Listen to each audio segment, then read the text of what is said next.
Good morning. আশা করি তোমরা সবাই ভালো আছো, আমিও ভালো আছি। বাড়ির মধ্যে এখন ধুলো উড়ছে।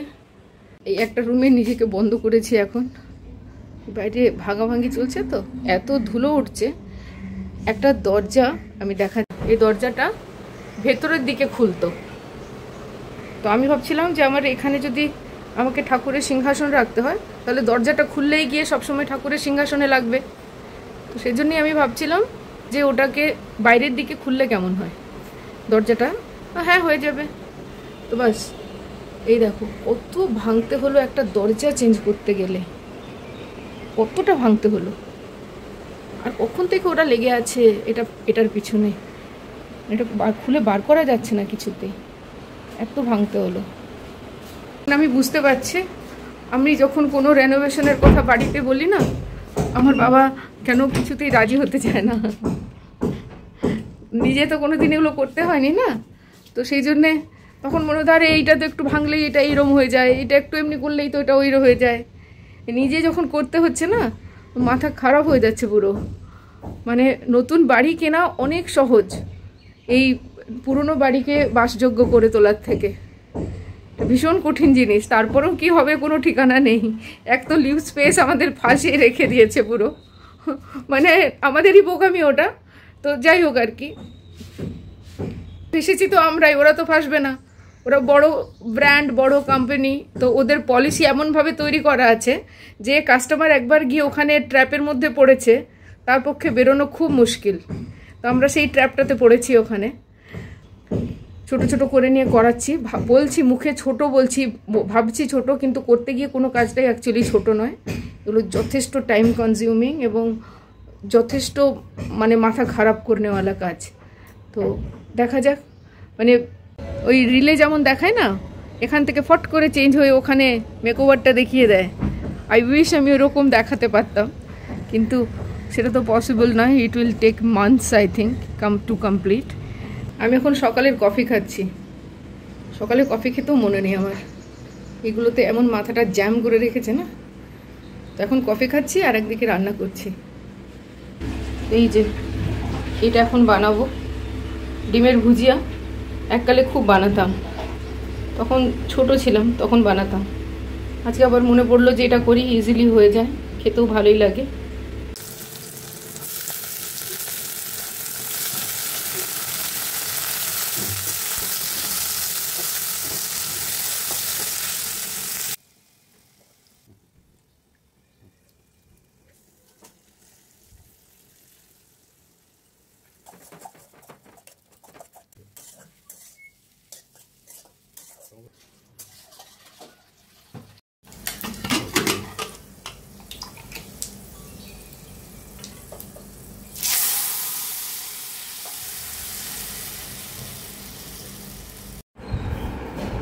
এই যে ভাত, এটা মাছের একটা টক করেছি তেঁতুল দিয়ে আর সর্ষে দিয়ে,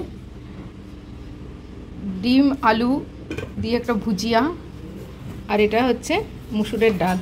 এটাতে আলুর পরিমাণটা বেশি হয়ে যাচ্ছে, কেন কি আমার মা যে আলু দিয়েছে না, সব আলুগুলো এত বড় সাইজের যে আলু কেটে রাখলেই লাল হয়ে যায়। তো আমি ইউজ করবার চক্করে আলুটা বেশি হয়ে যাচ্ছে। এই যে আমার ইউএসবিটা চলে এসছে, মানে আইফোনের ইউএসবি, যেটা পুরনো আইফোন, আমারটা তো পুরনো অনেক। এই যে এটাকে কি বলে, লাইটনিং চার্জার বলে বোধহয়। আমি এটা এখন গুগল করে খুঁজেছি, এটাকে বলে লাইটনিং চার্জার, আর এটা হচ্ছে ইউএসবি। তো সাপোজেটলি এটা থেকে আমার এই ফোনটা থেকে চলে আসার কথা, এটাতে এখানে লেগে যাবে, এটা ল্যাপটপে লেগে যাবে, তাহলে আমার ডেটা ট্রান্সফার নিশ্চয়ই হয়ে যাবে এটাতে, হোপফুলি।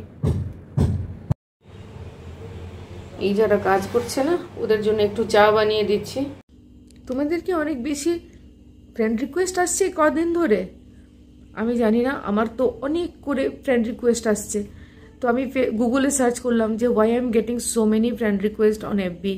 তো ওরা প্রথম রিজন দিল যে হতে পারে তোমারটা পাবলিক অ্যাকাউন্ট, সেই জন্যে লোকের কাছে ভিজিবিলিটি হয়তো বাড়ছে, তো তোমার ফ্রেন্ড রিকোয়েস্ট পাঠাচ্ছে। হ্যাঁ, আমারটা পাবলিক অ্যাকাউন্ট, তো এটা আমার গত 2 বছর ধরেই পাবলিক অ্যাকাউন্ট। আর এই লাস্ট 2 সপ্তাহ ধরে তো আমি তো বোধহয় ফেসবুকে কিছু পোস্টও করিনি, মনে পড়ছে না যদি করেওছি তো।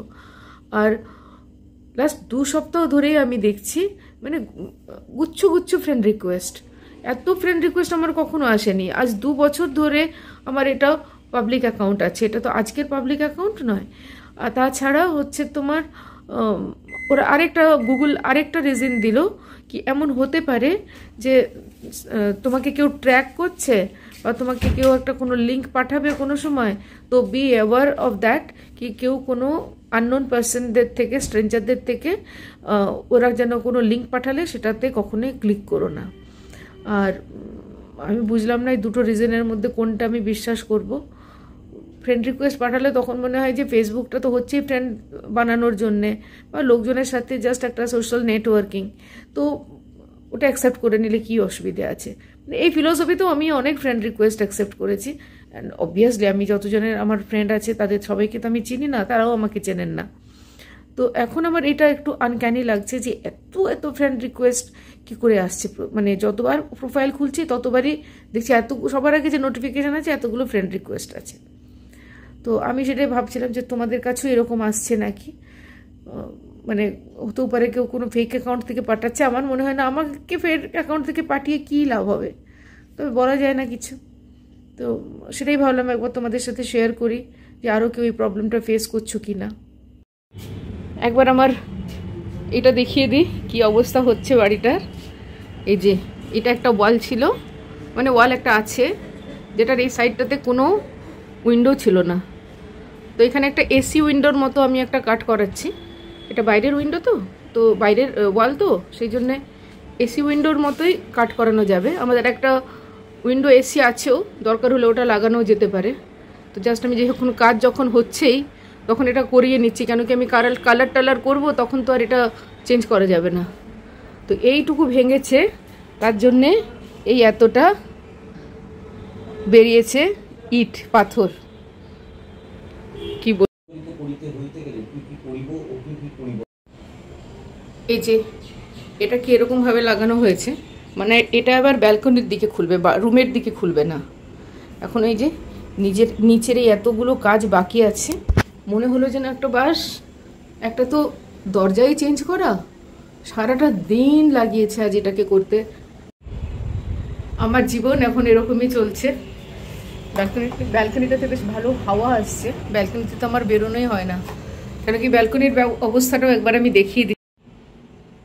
এটা হচ্ছে ব্যালকনির অবস্থা। এখানে একটা পুরনো এসিও আছে, ওই উইন্ডো এসি যেটা বলছিলাম আমি। তো কি সব জিনিসপত্র আছে, আচ্ছা মাইক্রোওয়েভ আছে এখানে।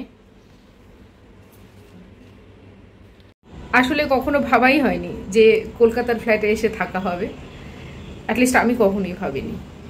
তো তারপরে যখন সিচুয়েশন এমন তৈরি হয়ে গেল যে আমাকে কলকাতাতেই আসতে হলো আর এখানের ফ্ল্যাটেই থাকতে হলো।